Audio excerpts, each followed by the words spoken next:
Boa noite. Boa noite. 3 dias de guerra. A Rússia ataca o centro da capital da Ucrânia.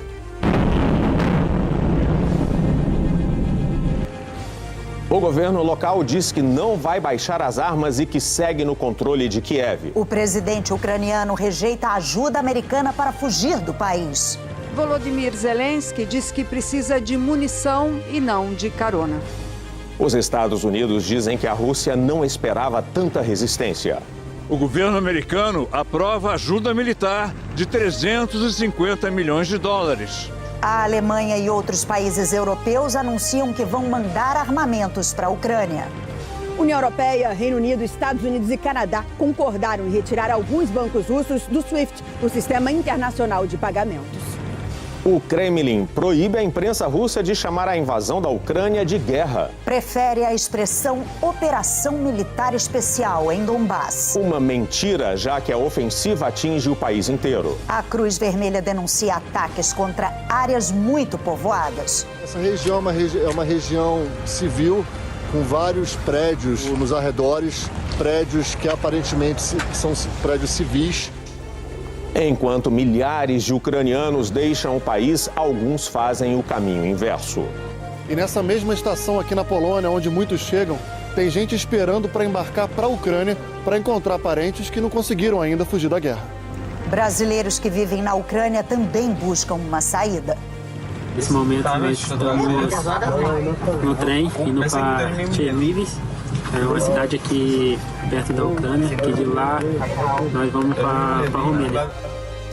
Pelo mundo, as manifestações contra a guerra se multiplicam em todos os continentes.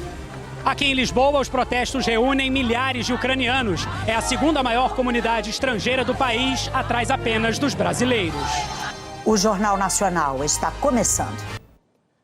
As sirenes que anunciam bombardeios soaram agora há pouco na madrugada em Kiev. A capital da Ucrânia é o alvo principal das forças russas que invadiram o país.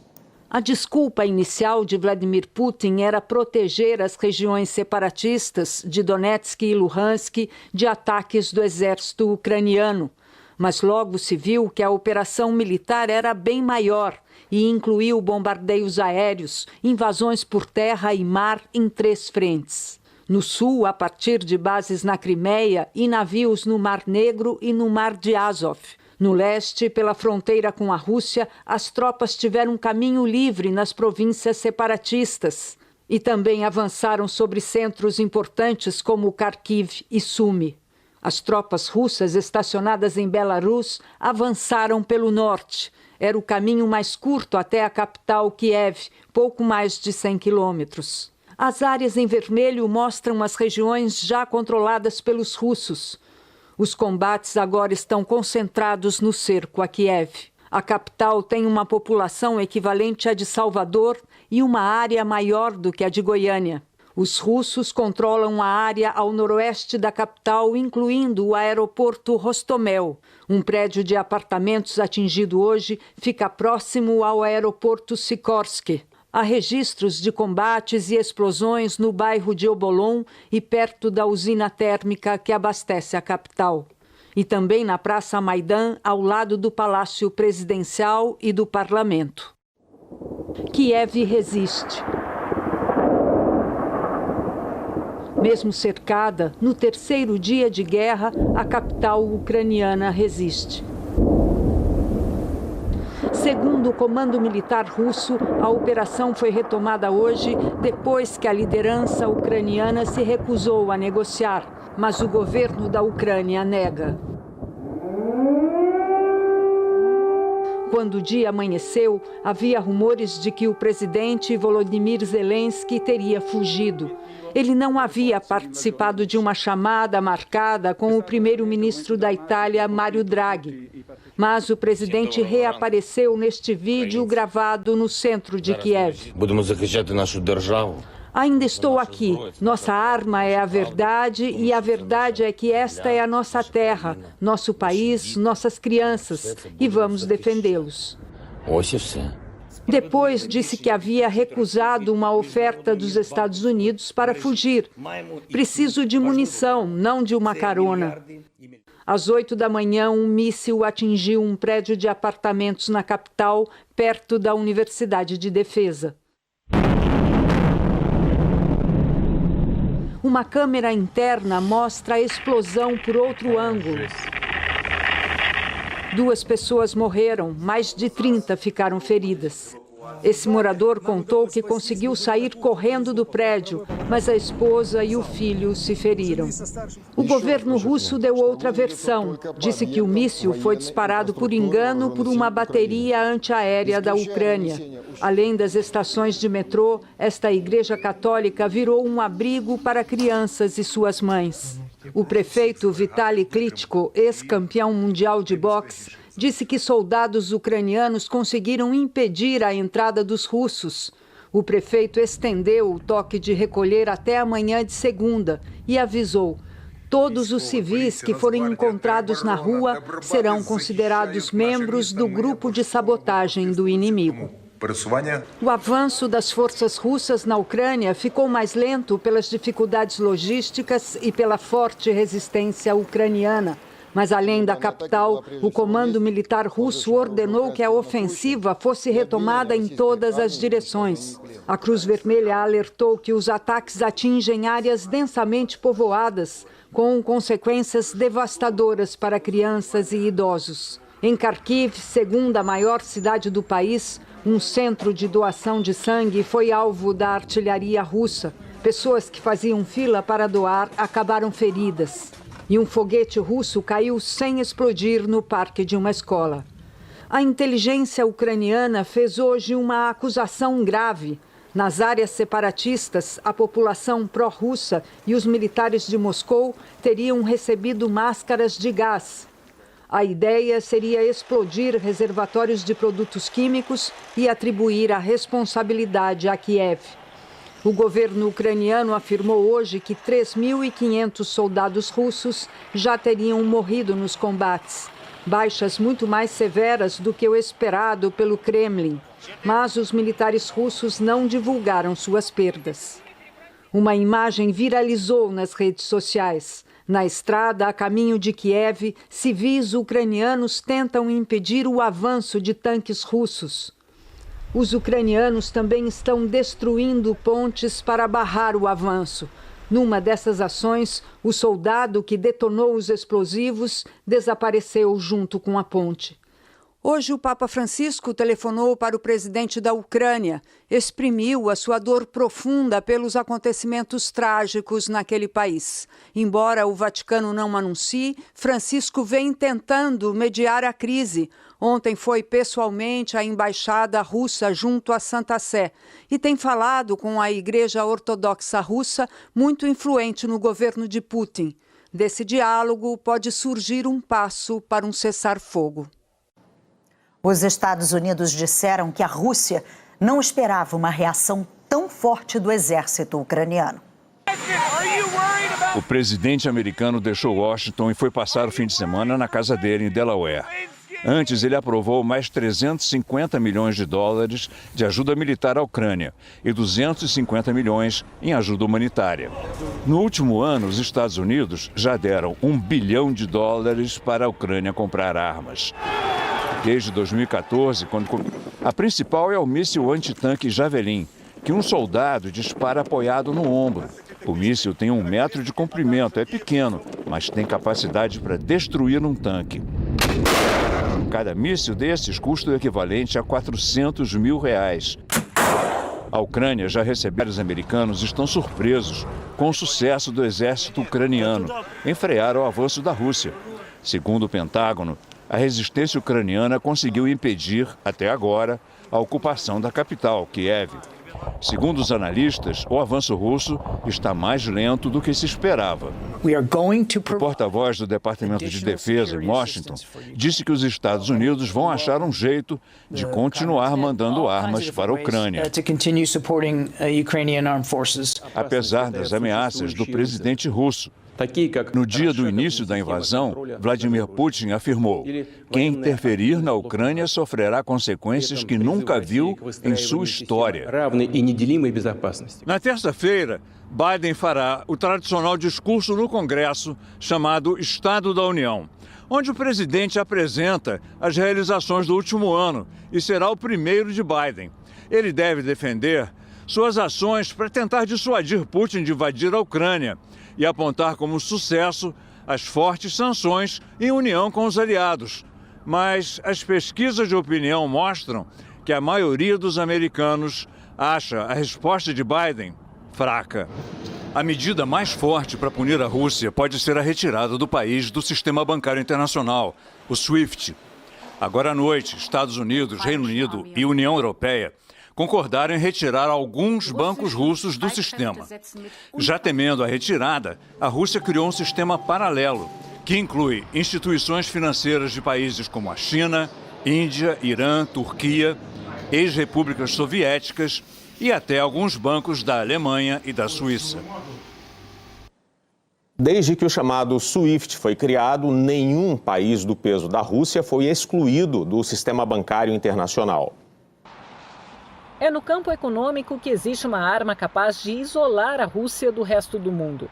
Tão poderosa que os analistas chamam de sanção nuclear.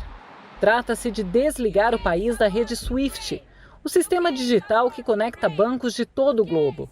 Fora dele é quase impossível transferir dinheiro de um país para o outro de um jeito seguro.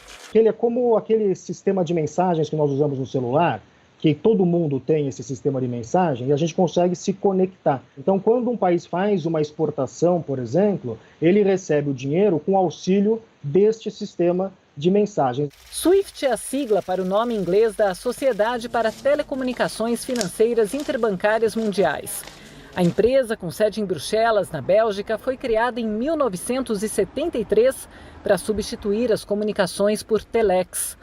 Hoje estão conectadas ao SWIFT mais de 11 mil instituições financeiras de mais de 200 países e territórios, inclusive a Rússia, que está entre os 10 maiores usuários de SWIFT do mundo. Toda a exportação que a Rússia realiza e toda a importação que a Rússia faz, todas as transações financeiras que vão de dentro para fora da Rússia, passam por esse sistema. Então, uma empresa russa, ela só consegue receber um pagamento por uma exportação que ela faz por causa desse sistema. Então, toda a parte de comércio e de finanças da Rússia depende fundamentalmente desse sistema de comunicação interbancária. Em 2012, o Irã foi banido do SWIFT por causa do programa nuclear e só conseguiu voltar em 2016. Calcula-se que tenha perdido metade da receita da exportação de petróleo, a maior riqueza do país, o que prejudicou a nação como um todo. A população sofreu com aumentos de preços de comida, energia e combustíveis. O desemprego cresceu e o salário mínimo foi achatado. Para a Rússia também seria um golpe duro. O país é um grande exportador, não só de petróleo e gás, mas também de outras matérias-primas, além de alguns produtos químicos e manufaturados. Fora do SWIFT, a Rússia teria muita dificuldade para receber pelo que vende para o exterior, mas também não conseguiria pagar pelo que compra de outros países. Por isso, a tal sanção nuclear é um jogo em que todos perdem. Resta saber quem tem mais a perder.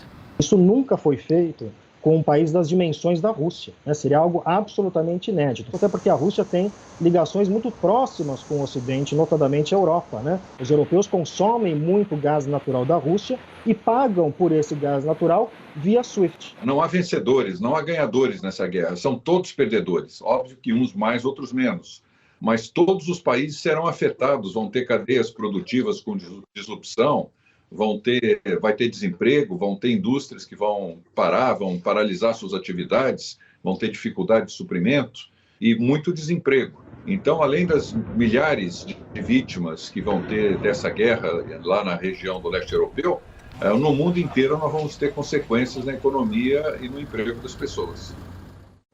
Essa retirada de alguns bancos russos do SWIFT foi um pedido do governo ucraniano. Depois do ministro das Relações Exteriores da Ucrânia, Dmytro Kuleba, ter afirmado durante a semana que os líderes ocidentais que não apoiassem o bloqueio da Rússia do sistema SWIFT teriam sangue de ucranianos inocentes nas mãos, o ministro das Finanças da França, Bruno Le Maire, tentou explicar a resistência de certos governos. Quando você tem uma arma nuclear financeira nas mãos, é preciso pensar antes de usar. On réfléchit avant de l'utiliser. Mas ele anunciou que a França não se oporia. Neste sábado, até os mais resistentes cederam. Primeiro a Itália, depois a Alemanha, o país do bloco com maior fluxo comercial com a Rússia. Ministros alemães postaram: estamos trabalhando em como limitar os efeitos colaterais de forma que a medida acerte as pessoas certas. O que precisamos é de uma restrição direcionada e funcional do SWIFT. Depois de uma reunião com o primeiro-ministro alemão Olaf Scholz, o primeiro-ministro polonês Mateusz Morawiecki pressionou. A Alemanha não pode mergulhar no egoísmo. Temos que parar Putin, porque o próximo genocídio está surgindo no horizonte. We have to stop Putin, because the next genocide is looming on the horizon. A Comissão Europeia e o Banco Central Europeu passaram os últimos dias avaliando o impacto que a retirada da Rússia do sistema SWIFT pode ter na economia dos 27 países. Agora à noite, os líderes da União Europeia, do Reino Unido, dos Estados Unidos e do Canadá concordaram em retirar alguns bancos russos do SWIFT. Além da pressão econômica contra a Rússia, a ajuda militar à Ucrânia segue na pauta. Numa rede social, o premier alemão anunciou o envio de 1.000 armas antitanque e 500 mísseis terra-ar para a Ucrânia. Pouco antes, Berlim já tinha autorizado a Holanda e a Estônia a enviarem armas de fabricação alemã para a Ucrânia. A Estônia vai mandar artilharia de antigos estoques da época da Alemanha Oriental e a Holanda outras 400 armas antitanque. Os anúncios representam uma virada histórica para a Alemanha, um país que se recusava a enviar armas letais para zonas de conflito. A Holanda vai enviar também para a Ucrânia 200 foguetes de defesa aérea e a Bélgica 2.000 metralhadoras, além de 300 soldados para a Romênia, país que faz fronteira com a Ucrânia. E agora há pouco, a presidente da Comissão Europeia deu detalhes sobre a retirada de bancos russos do SWIFT. Por isso, a gente vai agora ao vivo à Bélgica, a Bruxelas, onde os nossos enviados especiais Daniel Peralta e Bianca Roitier têm as informações para a gente. Boa noite, Bianca.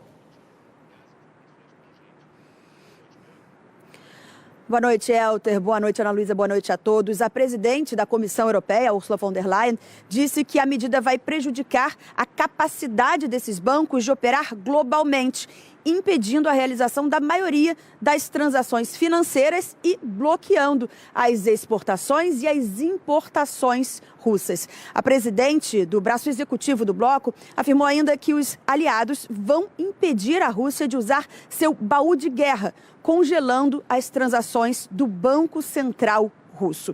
Num comunicado conjunto, a União Europeia, o Reino Unido, os Estados Unidos e o Canadá afirmaram que as medidas vão ser implementadas nos próximos dias.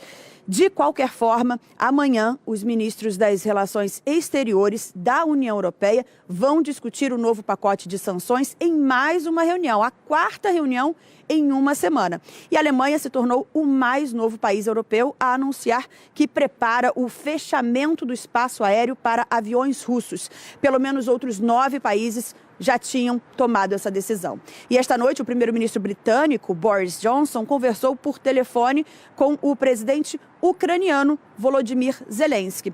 Boris elogiou o que chamou de heroísmo e bravura do presidente e do povo ucraniano.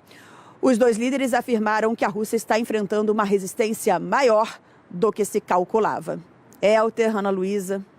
Bianca Roitier, ao vivo de Bruxelas, na Bélgica. Obrigado pelas informações. Boa noite. Obrigada, Bianca.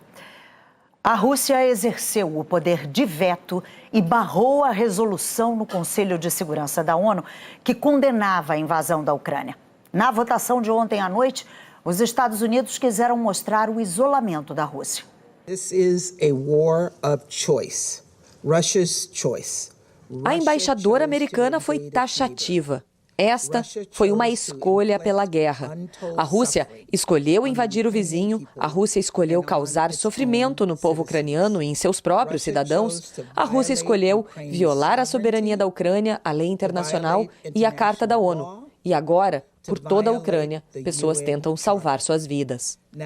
Ela mesma admitiu que a Rússia poderia vetar a resolução apresentada pelos Estados Unidos condenando o país, mas ressaltou, se dirigindo ao representante russo, você não pode vetar as nossas vozes. Como integrante permanente do Conselho de Segurança, a Rússia tem direito ao veto. E neste mês, ainda por cima, a Rússia ocupa a presidência temporária do órgão. Mas a intenção dos Estados Unidos e aliados era forçar os outros países do Conselho a se posicionarem publicamente. A reunião dos embaixadores na ONU teve que ser atrasada 3 vezes, sempre na última hora. O motivo, segundo diplomatas europeus, era o voto da China, que em geral vota junto com os russos. Para deixar a Rússia isolada como o único país a vetar a resolução, os americanos tiveram que convencer a China a simplesmente se abster. E para isso, tiveram que suavizar um pouco o texto. No lugar da palavra condena a agressão russa contra a Ucrânia, escreveram deplora. E a referência ao capítulo 7 da Carta da ONU, que trata de sanções e autorizações de força militar, teve que ser cortada, assim como a referência ao presidente russo Vladimir Putin. Assim, dos 15 países do Conselho de Segurança, 11 votaram a favor da resolução. 1, a Rússia, votou contra. E 3, China, Emirados Árabes Unidos e Índia, decidiram se abster de votar. A posição da Índia chamou atenção. Aliada dos Estados Unidos, foi a única democracia a optar pela abstenção. Mas o governo indiano também tem fortes laços com a Rússia. Os russos são os principais fornecedores de fertilizantes para os indianos. A agricultura é a espinha dorsal da economia da Índia. Dhruva Jaishankar, diretor executivo do Observer Research Foundation America, uma organização independente sem fins lucrativos, também lembra que a Rússia é a maior exportadora de armas da Índia. Submarinos movidos à energia nuclear, caças de última geração. Por isso, ele acha que seria bem improvável que a Índia tomasse outra decisão, além de se abster. Mas ressalta que a Índia mostrou um tom crítico à Rússia, quando falou da importância do respeito ao território e soberania de todos os países. Respect for the territorial integrity of all countries and sovereignty of all countries. History will record how we voted today. A embaixadora do Reino Unido disse que a história vai lembrar como os países votaram e quais países se mostraram firmes em defesa da Carta da ONU e da soberania da Ucrânia. O representante ucraniano lamentou e disse que a noite de quinta-feira, quando as tropas russas chegaram em Kiev, foi a pior noite na capital ucraniana desde 1941, quando o país lutou contra o exército nazista de Adolf Hitler, e pediu um minuto de silêncio em memória às vítimas da guerra. Foi interrompido pelo embaixador russo, que lembrou também as vítimas das regiões separatistas da Ucrânia em guerra há 8 anos, desde que o país dele invadiu a Ucrânia em 2014. Ladies and gentlemen, spend a moment in complete silence. O ucraniano voltou a pedir silêncio e, depois de alguns instantes, foi aplaudido pelos colegas. I thank you very much, ladies and gentlemen.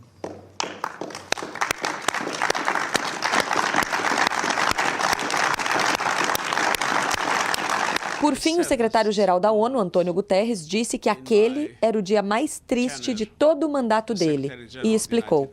As Nações Unidas nasceram por causa da guerra, para acabar com a guerra, e hoje não conseguiu atingir seu objetivo. Today, that objective was not achieved. O voto do Brasil pela condenação à invasão russa foi uma mudança na posição do país. A Ucrânia já estava sob ataque há mais de 8 horas, quando o presidente Jair Bolsonaro parou na manhã da última quinta-feira para conversar com apoiadores em frente ao Palácio da Alvorada e não fez nenhum comentário sobre a invasão russa. Pouco depois, o vice-presidente Hamilton Mourão deu uma entrevista e foi duro. Condenou a invasão. Disse que apenas sanções econômicas não são suficientes. O Putin ele não respeita apaziguamento, essa é a realidade. Então, se não houver uma ação bem significativa, E, na minha visão, meras sanções econômicas, que é uma forma intermediária de intervenção, não funcionam. Bastante diferente da visão do Ministério das Relações Exteriores, que, ao se manifestar em nota, ainda na quinta, não condenou diretamente os ataques, não defendeu sequer sanções econômicas à Rússia. A nota dizia que o governo brasileiro acompanha com grave preocupação a deflagração de operações militares pela Federação da Rússia contra alvos no território da Ucrânia e fazia um apelo à suspensão imediata das hostilidades e ao início de negociações conducentes a uma solução diplomática para a questão. Enquanto isso, o presidente Jair Bolsonaro estava em São José do Rio Preto, no interior de São Paulo, onde participou de eventos públicos e fez discursos. Mas, novamente, nenhum comentário sobre a agressão russa à Ucrânia. Só no meio da tarde, Bolsonaro reproduziu numa rede social uma outra nota do Itamaraty sobre a ajuda a brasileiros da Ucrânia. E depois, em outra postagem, disse estar totalmente empenhado no esforço de proteger e auxiliar os brasileiros que estão na Ucrânia. Na quinta noite, 20 horas após o início do conflito, o presidente falou sobre os ataques. Numa live para redes sociais, lembrou que esteve na Rússia na semana passada, quando a tensão política na região já era alta. Sobre uma manifestação de solidariedade à Rússia por Bolsonaro, a porta-voz da Casa Branca, Jan Psaki, declarou que o Brasil parecia estar do lado oposto ao da maioria da comunidade global. Na live, Bolsonaro desautorizou o vice-presidente Mourão. Disse que a palavra final sobre o conflito internacional é dele. Em Brasília, embaixadores da União Europeia e representantes dos Estados Unidos, Japão e Reino Unido cobraram que o Brasil votasse a favor da resolução do Conselho de Segurança da ONU para condenar a invasão da Rússia à Ucrânia. O secretário de Estado americano, Antony Blinken, chegou a telefonar para o ministro das Relações Exteriores, Carlos França. Ontem, na reunião do Conselho da ONU, houve a mudança. Pela primeira vez, o Brasil, que vinha evitando responsabilizar o governo russo, se manifestou oficialmente contra a invasão. O embaixador brasileiro, Ronaldo Costa Filho, disse que o Conselho de Segurança deveria agir prontamente quanto ao uso da força contra a integridade territorial de um Estado-membro. Um limite foi ultrapassado e este conselho não pode permanecer em silêncio, defendeu o embaixador. Ronaldo Costa Filho pediu ainda a retirada das tropas russas e a retomada do diálogo diplomático. O embaixador Marcos Azambuja diz que a posição de Ronaldo Costa Filho na ONU respeitou a tradição da diplomacia brasileira. O nosso voto ontem está de acordo com a nossa tradição, os nossos valores, os nossos princípios. O Brasil, na sua diplomacia, tem sido incansável na procura das soluções negociadas, das soluções pacíficas. No início da tarde de hoje, o presidente Bolsonaro foi às redes sociais. Falou pela primeira vez sobre o voto na ONU. Disse que a posição do Brasil em defesa da soberania, da autodeterminação e da integridade territorial dos estados sempre foi clara e está sendo comunicada através dos canais adequados para isso, como o Conselho de Segurança da ONU e por meio de pronunciamentos oficiais.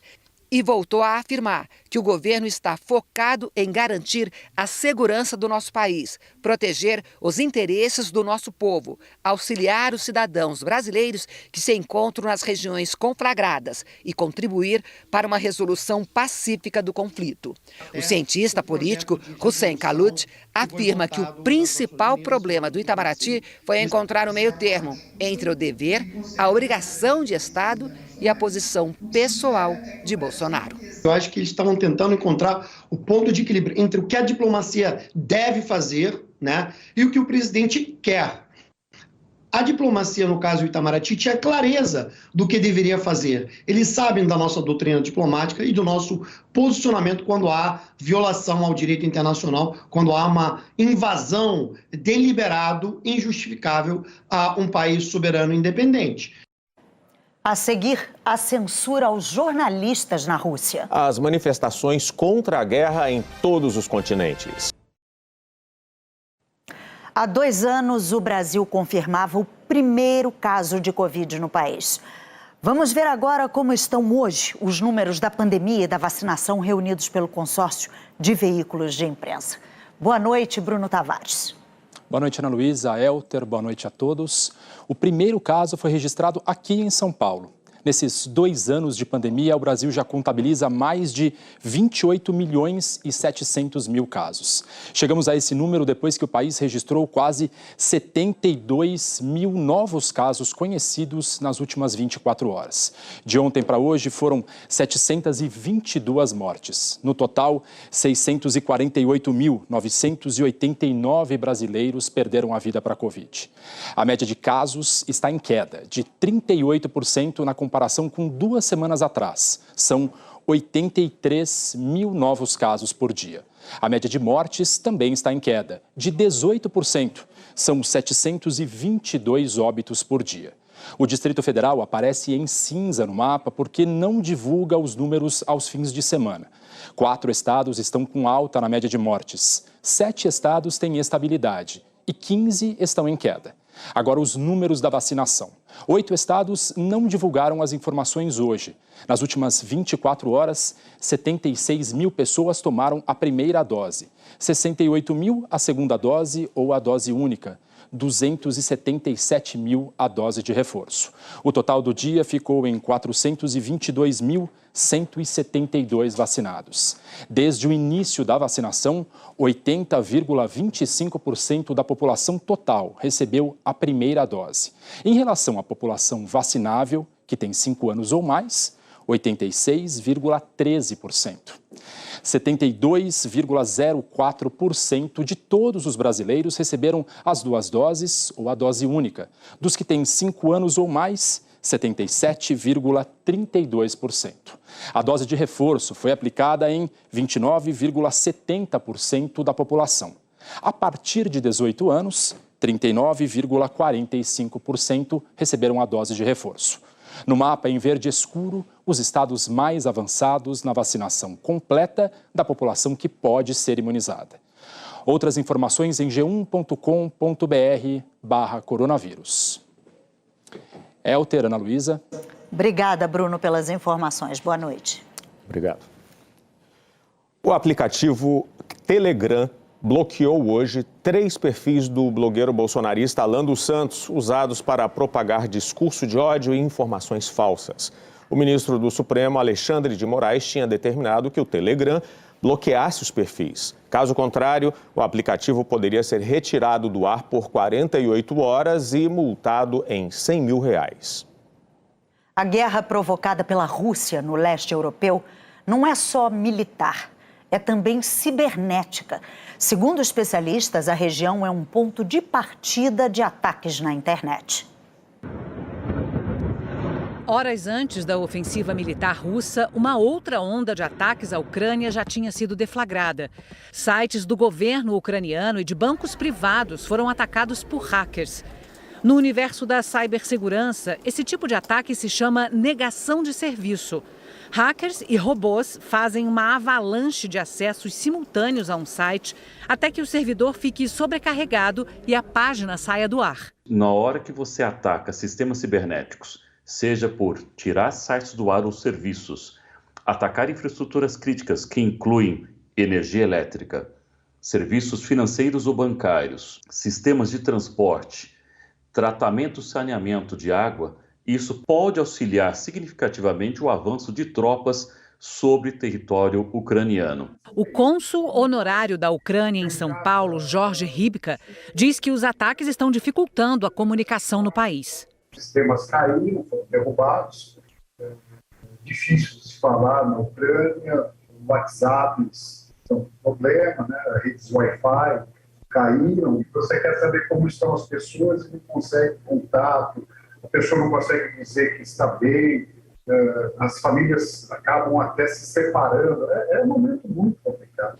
A invasão da Ucrânia pelos russos aumentou o nível de tensão em todo o mundo. Segundo especialistas, o leste europeu é conhecido por ser o ponto de partida de ataques cibernéticos. Agências de cibersegurança de vários países emitiram comunicados para governos, empresas e cidadãos sobre a necessidade de reforçar os cuidados na internet. Os Estados Unidos elevaram o nível de alerta e estão monitorando as ameaças que possam atingir o país. O governo pede que empresas e entidades estejam preparadas para se defender de ataques cibernéticos e denunciem qualquer incidente. Os Estados Unidos está chamando isso de subir o escudo. E o subir o escudo é criar um cenário de confiança zero e você monitorar tudo para ter a detecção de tentativas e respostas imediatas em todos os ambientes, tanto nos computadores, quanto nos celulares, quanto nas infraestruturas de rede, nos e-mails, assim por diante. França e Canadá também avisaram sobre o risco de ataques e divulgaram dicas para preveni-los. Quando nós falamos de uma guerra cibernética, a guerra não tem fronteiras. Hoje, tem que se unir tanto os governos quanto entidades privadas, e é claro, também a própria população como um todo, para preparar os seus times para defender a sua infraestrutura crítica, os seus meios e sistemas de comunicação, fazendo com que eles consigam se defender. A guerra na Ucrânia levou manifestantes às ruas neste sábado em todos os continentes. Em Sydney, maior cidade da Austrália, centenas de pessoas desafiaram a forte chuva gritando: "A Ucrânia vai prevalecer". Muito emocionada, essa ucraniana diz que a família dela está se escondendo dos bombardeios russos num bunker de Kiev. Ela tem medo do que possa acontecer com os parentes e pede a ajuda de outros países. Na Índia, estudantes pediram o fim da agressão militar russa e o resgate de colegas que estão presos na Ucrânia tentando sair. Na Europa, as manifestações ocorreram em vários países. A maior delas foi na Estônia, uma ex-república soviética que, segundo a imprensa local, reuniu 30 mil pessoas. O presidente da Ucrânia, Volodymyr Zelensky, agradeceu nas redes sociais o apoio do povo estoniano. Muita gente também em Genebra, na Suíça. Esse russo é contra a guerra. Ele diz estar com vergonha e que Putin usa a estratégia de um ditador. Na Alemanha, um mar de bandeiras azuis e amarelas, as cores da Ucrânia, tomaram as ruas de Munique. Cartazes com pedidos de paz eram os mais vistos. Aqui em Lisboa, milhares de pessoas também participaram de protestos, inclusive muitos ucranianos. Eles formam a segunda maior comunidade estrangeira de Portugal. Estão atrás apenas dos brasileiros. A senhora já entrou em contato com seus parentes, familiares? Eles estão bem? Qual é a preocupação da senhora? Muito preocupada porque bombas na tudo terra. Meu cidade é uma, outra cidade é outra família. Tem tudo bombas porque mata, muito difícil. São Petersburgo, na Rússia, terra natal de Vladimir Putin, registrou protestos pelo terceiro dia. Manifestantes também saíram às ruas de outras cidades russas. Segundo um grupo de direitos humanos, só hoje quase 2.500 pessoas foram presas. De acordo com a polícia, elas desrespeitaram a lei porque toda manifestação na Rússia precisa de autorização. O governo russo também monitora de perto o trabalho dos jornalistas. A partir de hoje, eles estão proibidos de dizer que a invasão da Ucrânia é uma guerra. O termo oficial aprovado é Operação Militar Especial no Donbass, a região separatista do leste da Ucrânia. O órgão regulador da imprensa na Rússia diz que alguns jornalistas se comportam como agentes estrangeiros e ameaça bloquear alguns veículos de comunicação caso eles não removam informações que considera não confiáveis. A multa passa de R$300 mil. O Twitter já sofreu essa punição. O bloqueio veio depois de vários vídeos da invasão à Ucrânia viralizarem na rede social. O Facebook também está sob ameaça. Nesse caso, o governo russo alega violação aos direitos e liberdades do cidadão russo. É que a rede social se recusa a parar de checar fatos e fazer alertas sobre conteúdo de agências de notícias estatais. A seguir, brasileiros que vivem na Ucrânia buscam uma saída para a guerra. Enquanto milhares de ucranianos deixam o país, alguns fazem o caminho inverso. Entre os cidadãos que tentam fugir da guerra na Ucrânia, ainda há muitos brasileiros. Da janela de casa, a Vanessa viu os ataques a Kiev na manhã de hoje. A gente via as fumaças da janela, né? E via uma movimentação de longe pelas notícias. Ela e o marido vivem numa região afastada do centro de Kiev e querem sair do país, Mas morando longe, sem carro, não conseguem chegar até a estação de trem. Tínhamos as malas prontas, tudo preparado, né? Temos um cachorro para transportar e o tempo foi passando, o toque de recolher às 5. Então a gente decidiu, né, que é mais seguro a gente ficar aqui hoje e aguardar. Outro brasileiro, o estudante Igor, diz que não sabe o que fazer. Estou na minha residência e é um lugar que você não está propício à segurança, que você pode, agora mesmo, cada 30 minutos a sirene ecoa, né? Então tem o toque de recolher e aí eles orientaram que nós ficássemos seguros em algum lugar e a gente fica aqui de mãos atadas, porque a gente não sabe o que pode acontecer com nós daqui 5 minutos. Circular pelas ruas de Kiev assusta. O relato é da Maria Souza, esposa do jogador Marlon Santos. Ela gravou esse vídeo no momento em que eles iam para a estação de trem para deixar a cidade. Gente, estamos saindo daqui agora. A embaixada informou que vai ter 3 trens saindo daqui. Nós estamos indo com a nossa família. Estamos indo em comboio com todos os brasileiros até a estação de trem. Pessoal, nós estamos saindo daqui agora. Não, tudo muito assustador. O grupo de jogadores e parentes que estava no bunker de um hotel conseguiu embarcar no trem disponibilizado pela Embaixada Brasileira em Kiev. Todo mundo conversou, então nós decidimos vir tudo junto, que era um horário bom para nós sair. Nós saímos na rua, vimos que não tinha muito movimento. Esse aqui é o nosso vagão. E tem os brasileiros que estão com suas famílias, cada um deles. E tem mais gente aqui. Mas nem todos os brasileiros que estavam com eles no hotel conseguiram ir para a estação de trem. 3 ficaram para trás. O Moreno, que é jogador de futsal, foi um deles. A gente ia pro quarto para ficar lá, tomar banho e tudo mais, ir no banheiro e essas coisas. E quando a gente desceu, simplesmente às 16h30 não tinha mais ninguém. O Davi também acabou ficando no hotel. Hoje cedo ele teve de parar de conversar com a repórter Mariana Aldano para se proteger. É sinal de alarme e a gente não pode ficar em lugar que é fácil acesso, né? Perigoso. Então a gente vai para o bunker, que é mais fácil. Os 40 brasileiros que conseguiram embarcar hoje de manhã de Kiev para a cidade de Chernivtsi vão cruzar a fronteira com a Romênia a pé. Diplomatas brasileiros vão ajudar na imigração e a embaixada prevê disponibilizar ônibus para levá-los até a capital, Bucareste. Outro caminho que os brasileiros têm feito para fugir da Ucrânia é pela cidade de Lviv, no oeste do país, na fronteira com a Polônia. O jogador Guilherme Smith e um grupo de amigos pegaram um trem até a região e depois começaram uma caminhada de 30 quilômetros até a fronteira polonesa. O medo é escurecer e a gente tá fora, né? Não tem carro, não tem hotel, que não tem vaga. Tem um hotel aqui, não tem vaga. E o frio, né? Que vai à noite, a temperatura cai mais. Infelizmente, só Deus. Hoje a Embaixada Brasileira em Kiev confirmou que está difícil atravessar os postos de fronteira, que há relatos de aglomeração e de atrasos que podem durar dias. A orientação é para que os brasileiros tentem se abrigar em locais próximos e esperem a situação melhorar. A Força Aérea Brasileira informou que 2 aviões cargueiros estão de prontidão aqui no Brasil para buscar brasileiros que conseguirem sair da Ucrânia. Ainda não foi divulgada uma data de uma possível decolagem. Os brasileiros que já conseguiram deixar a Ucrânia nem acreditam que a guerra começou a ficar para trás. Estamos aqui oficialmente fora da Ucrânia, chegando na União Europeia, saindo dessa guerra. Os correspondentes Rosa Salinas, Hernani Lemos e Rodrigo Carvalho acompanharam a fuga dos ucranianos pela fronteira com a Polônia. Em meio à multidão, em busca de um lugar seguro, eles encontraram quem escolhesse o caminho inverso, na esperança de salvar a própria Ucrânia. O trem já vai chegar.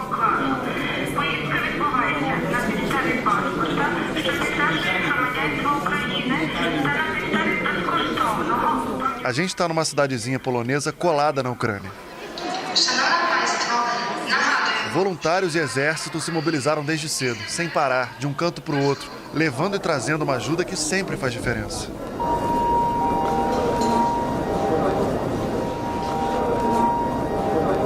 Anoitece. Quem atravessa essa porta é porque deixou a guerra para trás. E encontra mais ajuda ainda. A senhora que tem dificuldade para andar me diz que fugiu da Ucrânia porque a filha implorou.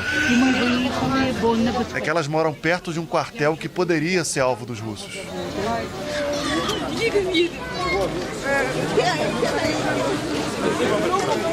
Essas pessoas com essas plaquinhas são poloneses que, solidários à agonia ucraniana, vêm oferecer carona, geralmente para cidades maiores, com mais estrutura. Uma voluntária chamou 4 refugiados para embarcar nessa van, mas percebe que só tinha 3 vagas. O homem vai ter que esperar. Enquanto isso, uma mulher chega de viagem esgotada. Alguns refugiados estão vindo para cá, essa escola que virou abrigo. Aqui as pessoas podem tomar um banho, pegar roupa que muita gente tem deixado para doação, comer uma comidinha quente e ter uma noite de sono num lugar abrigado. O ginásio aqui do colégio tem 65 camas aqui prontas para receber quem quiser chegar. Um conforto mínimo para essas pessoas poderem pensar um pouco o que vai ser a história delas daqui para frente. A menina viaja em outra realidade. Os amigos descansam, é a vida recomeçando. Mãe de 2 crianças que estudam aqui, essa mulher veio ajudar a organizar as doações.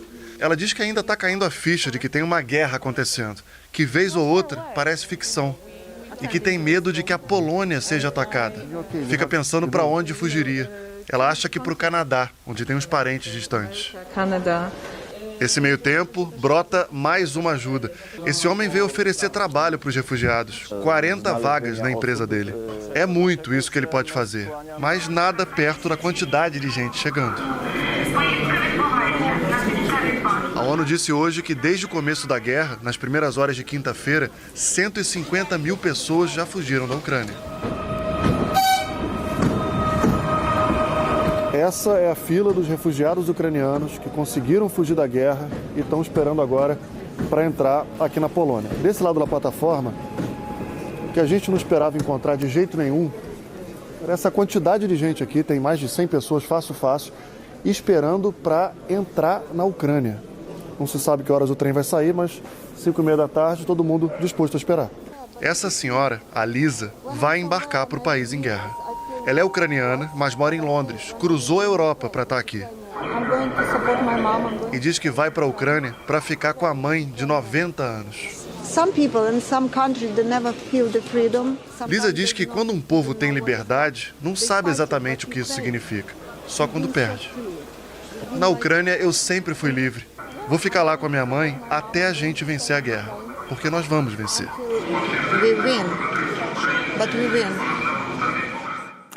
E amanhã no Fantástico, as notícias da guerra no domingo e uma cobertura especial sobre o ataque russo à Ucrânia. Agora a gente vai ver a previsão do tempo com o Thiago Scheuer. Boa noite, Thiago. Eu dei uma olhadinha e parece que o calorão continua amanhã, né? Continua assim, Elter. Boa noite para você, para Ana Luísa também e para você que acompanha a gente. O domingo vai ser mais um dia bem quente em todas as regiões do Brasil. Tá fazendo bastante calor porque, além de ser verão, claro, ainda não tem entrada de frentes frias pelo país que trazem esse refresco. Porto Alegre, aliás, vai ser a capital mais quente do Brasil amanhã. Olha isso, 37 graus. Cuiabá com 35, São Paulo 33, Palmas com 32 e Rio com 34. Aliás, o domingo só vai ser todinho com tempo firme nas áreas em amarelo que pegam o litoral do Rio de Janeiro e o Grande Rio, também litoral de São Paulo, parte do estado até o norte, centro-norte de Minas Gerais, passando pela Bahia, indo até o Rio Grande do Norte. No restante do país, o verde domina. Este verde é chuva que vem principalmente à tarde. E essa chuva de verão, que até pode ser forte em alguns pontos, é formada pela junção de calor e umidade. Então são pancadas rápidas normalmente, que têm raios e aí pode ter até ventania também. Floripa, Vitória e Natal são exemplos de cidades que estão no caminho dessa chuva de verão, que vem mais para refrescar as 3 cidades aí acima dos 30 graus. Só que agora atenção, porque amanhã tem temporal, ou seja, aquela chuva que vem muito mais forte, muito mais concentrada nessas duas áreas em laranja, em todo o sul gaúcho e também entre Amazonas, Roraima, parte do Pará e litoral do Amapá. Os acumulados vão ser mais altos, então, em Manaus, em Boa Vista e em Uruguaiana, no Rio Grande do Sul, que deve acumular 30 milímetros, é bastante. É bastante, fico alerta então, Tiago. Agora, como é que fica o tempo nesse feriadão sem carnaval? Pois é, vamos lá então, Éter. Na próxima semana, a chuva mais forte vai se concentrar mais no norte do país. Acumulados aí em torno dos 100 milímetros entre Roraima e Amazonas. E também lá pelo sul, com 80 milímetros. Aliás, na região sul, entre segunda e quarta, essa chuva vai voltar com mais força e vai ser mais abrangente por causa do avanço, aí sim, de uma frente fria. Porto Alegre e Santa Maria estão aí no caminho dessa frente fria. Veja só, Porto Alegre na segunda, 30 milímetros, na terça a temperatura cai um pouco. Santa Maria, 50 milímetros segunda-feira. Em compensação, no litoral do Rio, o calorão e o tempo firme vão dominar a semana que vem todinha. Segunda, 37 e quinta-feira batendo nos 39. No litoral do Nordeste pode até ter chuva passageira, mas é o calor que domina, como você vê em Olinda, Pernambuco, Salvador e Porto Seguro, na Bahia. Bom domingo para todo mundo, é com vocês. Bom domingo para você, Tiago. Obrigada. E a seguir, as últimas informações sobre a guerra na Ucrânia. E os campeonatos estaduais com os gols e 2 episódios de violência no Paraná e no Rio Grande do Sul. O jornalista brasileiro Gabriel Chain está em Kiev desde antes da invasão. Ele esteve na área em que um prédio foi atingido e relata combates dentro da capital ucraniana. Bem, eu estou aqui em Lobanovskoho, é um bairro de Kiev, onde esse prédio atrás de mim foi bombardeado pelo que tudo indica, um míssil de cruzeiro. E pelo que me parece, foram mais ou menos uns 4 andares. Completamente devastados. Essa região é uma região civil, com vários prédios nos arredores, prédios que aparentemente são prédios civis. Os ataques russos se intensificaram de uma forma muito grande dentro de Kiev. Vários pontos de conflito estão acontecendo nesse momento dentro da cidade. As informações que nós temos que tem vários grupos de sabotagem da Rússia que eles estão usando uniformes ucranianos. E o governo ucraniano pediu para toda a população, incluindo os jornalistas, terem muita cautela na hora de sair às ruas. Hoje, mais cedo, eles estavam tentando atingir a usina nos arredores de Kiev para tentar acabar com a energia da cidade. Mas até agora nós temos energia, os telefones estão funcionando, entretanto ninguém sabe o que vai acontecer daqui a algumas horas. Todas as ruas estão muito vazias, poucos carros circulando, civis estão com armas na mão, fazendo checkpoints a todos os lugares. Alguns bairros ficaram completamente inacessíveis. É o caso do meu tradutor aqui, o Max, que está nos ajudando, está nos traduzindo. Ele saiu de manhã hoje da sua casa para chegar até o meu hotel, que eu estou. Entretanto, depois disso, a ponte que faz que liga a esse lugar que eu estou, que o hotel fica, a casa dele, ela foi bombardeada, ela foi destruída pelos próprios ucranianos para conter qualquer progressão dos russos. Eu conversei com a ministra de veteranos da Ucrânia. Ela diz que o país tem cerca de 400 mil veteranos da guerra de 2014. Yulia afirma que o governo russo pensa que a Ucrânia é um território, não uma nação. Yulia faz um apelo. Líderes de outros países, parem de se sentir profundamente consternados e nos ajudem. É uma invasão. Acho que as pessoas comuns na Rússia, os soldados russos, também não sabem o que estão fazendo aqui. O Conselho de Segurança da ONU volta a se reunir amanhã para discutir a guerra na Ucrânia. A gente vai agora ao vivo para Nova York falar com a Carolina Cimente, porque ela está em frente ao prédio da ONU e tem as informações. Boa noite, Carolina. O que é que está em jogo nesse momento, nessa nova reunião?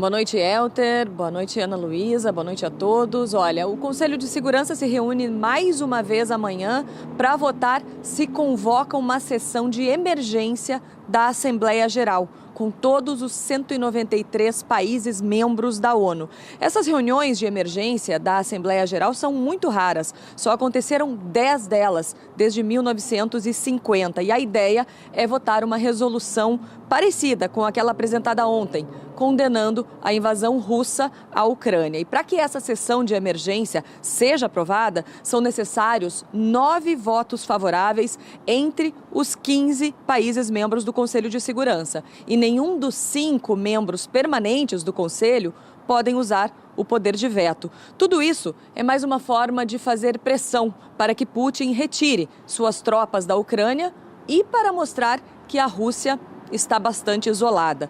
Hoje, centenas de pessoas protestaram aqui em Nova York, na Times Square, contra essa guerra. E o presidente americano falou em uma entrevista que a Rússia calculou mal a invasão à Ucrânia. Se queria impedir que a OTAN ficasse mais forte e maior, agora vê Suécia e Finlândia, que não são membros, só parceiros da OTAN, cogitando estreitar ainda mais os laços com a organização militar. Essa semana, Putin fez ameaças a esses 2 países europeus.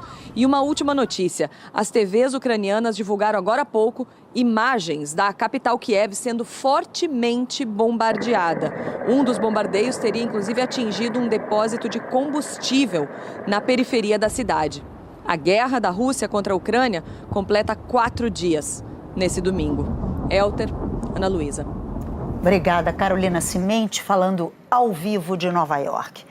E diante do ataque militar russo à Ucrânia, as federações da Polônia e da Suécia anunciaram hoje que se negam a enfrentar a Rússia pelas eliminatórias da Copa do Mundo do Catar. O craque polonês Robert Lewandowski, que foi eleito o melhor jogador do mundo nas últimas 2 temporadas, manifestou apoio à decisão. As partidas das eliminatórias estão previstas para o fim de março. O bilionário russo Roman Abramovich informou hoje que está se afastando do comando do Chelsea, time inglês que é o atual campeão mundial de clubes. A decisão veio após dias de pressão da opinião pública britânica sobre o empresário por causa da relação próxima dele com o presidente russo Vladimir Putin. Amanhã, o Esporte Espetacular traz uma história inédita do ídolo Ayrton Senna. Nos campeonatos estaduais, o sábado foi de gols, mas também de violência no Paraná e no Rio Grande do Sul. No Campeonato Mineiro, o Atlético saiu na frente com Eduardo Sacha. Ramon Baiano empatou para o Pouso Alegre. Sacha colocou o Atlético na frente de novo. E não é que o Ramon Baiano empatou mais uma vez, mas nos acréscimos, Fábio Gomes garantiu a vitória do Galo, 3-2. Em Santa Catarina, o Figueirense goleou o Avaí por 4-1. O gol mais bonito foi esse chute colocado do Oberdan. Campeonato Carioca, Germán Cano e Nonato fizeram os gols da vitória do Fluminense sobre o Vasco, 2-0. Infelizmente, o sábado não foi só de gols no futebol, foi de violência também. Em Curitiba, o Paraná perdia para o União por 3-1, resultado que confirmava o rebaixamento do clube. Aos 40 do segundo tempo, torcedores do Paraná invadiram o campo para agredir os jogadores. A polícia militar teve que usar bombas de efeito moral para afastar os agressores. Por falta de segurança, o jogo teve que ser encerrado. Em Porto Alegre, o clássico Grenal sequer aconteceu. O ônibus do Grêmio foi alvo de uma emboscada e apedrejado quando chegava ao estádio do Internacional. O jogador paraguaio Villasante foi o mais atingido. Ele foi ferido na cabeça, teve que ser levado para o hospital, mas passa bem. Tanto o Grêmio quanto o Internacional decidiram não realizar a partida e a Federação Gaúcha adiou o clássico. A Secretaria de Segurança Pública do Rio Grande do Sul informou que 2 suspeitos foram detidos. O Jornal Nacional termina aqui. Para você, uma boa noite. Boa noite e bom domingo. Fala galera, beleza? Aqui quem fala é o Diego, aqui do canal Diego Esportes. E estou chegando para te avisar que hoje tem Grenal, hoje tem Internacional e Grêmio pela 9ª rodada do Campeonato Gaúcho. E nesse vídeo aqui você vai saber tudo sobre a partida, as principais e últimas notícias da equipe do Inter e também as últimas informações da equipe do Grêmio. O Internacional, jogando em casa, precisa da vitória para encostar no próprio Grêmio. E o Grêmio, fora de casa, também precisa da vitória para se manter na liderança. Então, se você é torcedor do Internacional ou torcedor do Grêmio, eu já faço o convite. Se inscreva agora aqui no nosso canal, já vai deixando o seu like no vídeo para nos ajudar. Ativa também o sininho de notificação para você receber nossos próximos vídeos e comente aí embaixo o seu palpite, porque Internacional e Grêmio se enfrentam em jogo de número 435 na história, na noite desse sábado, pela 9ª rodada do Campeonato Gaúcho. A partida acontece a partir das 7 horas da noite, no horário de Brasília, no estádio Beira-Rio. O Colorado vem de derrota para o São José e, consequentemente, instabilidade. Com 13 pontos, o Inter é o terceiro colocado na tabela. Já o Tricolor é o líder, com 17 pontos, e vem de boa vitória na estreia de Roger diante do São Luís. O duelo no Beira-Rio não vale taça, mas pode interferir nos rumos da temporada da dupla. No Inter, Alexander Medina fará sua estreia no clássico pressionado, mas não corre risco de demissão em caso de derrota. O mesmo não se pode dizer da diretoria. Para o Grêmio, um insucesso pode ter reflexo no duelo da próxima semana contra o Mirassol na Copa do Brasil. Pelo lado do Internacional, os principais jogadores estão à disposição de Medina para o Grenal. Regularizado no bid, Bustos vai estrear. Do lado oposto, Moisés recupera a posição. Kaique Rocha e Gabriel assumiram a titularidade em suas respectivas posições. Tyson e Wesley, que foram tratados como dúvidas, estão confirmados. A novidade na equipe pode ser Rodrigo Dourado na vaga de Johnny. O poderio aéreo do Grêmio, principalmente com o Thurin lá na frente, seria um dos motivos da escolha pelo camisa 13. Com isso, a provável escalação da equipe do Internacional deve ter Daniel, Cuesta, Kaique Rocha, Moisés e Bustos, Rodrigo Dourado, Gabriel, Tyson, David, Edenilson e Wesley Moraes. Já pelo lado do Grêmio, a principal novidade será a volta de Thiago Santos no meio de campo. O volante retoma a vaga com o Gabriel Silva, com opção no banco de reservas. Já o Diego Souza ficará fora do jogo por um desconforto muscular e será desfalque de peso para o Grêmio. Thurin vai assumir a posição. No ataque, Janderson permanece ali do lado direito. Portanto, a provável escalação do Grêmio deve ter Breno, Bruno Alves, Pedro Jeromel, Nicolas e Orejuela, Thiago Santos, Bitelo e Vila Sante, Rildo, Janderson e Thurin. A partida de hoje vai ser apitada por Leandro Pedro Voaden, vai contar com o assistente 1, o Rafael da Silva Alves, o assistente 2, o Michael Stanlau, e no VAR teremos o Emerson de Almeida Ferreira. Atualmente, a campanha do Internacional, a terceira colocação, com 3 vitórias, 3 empates e 2 derrotas. São 10 gols marcados e 9 sofridos, é um saldo positivo de 1. Já o Grêmio são 5 vitórias, 2 empates e 1 derrota.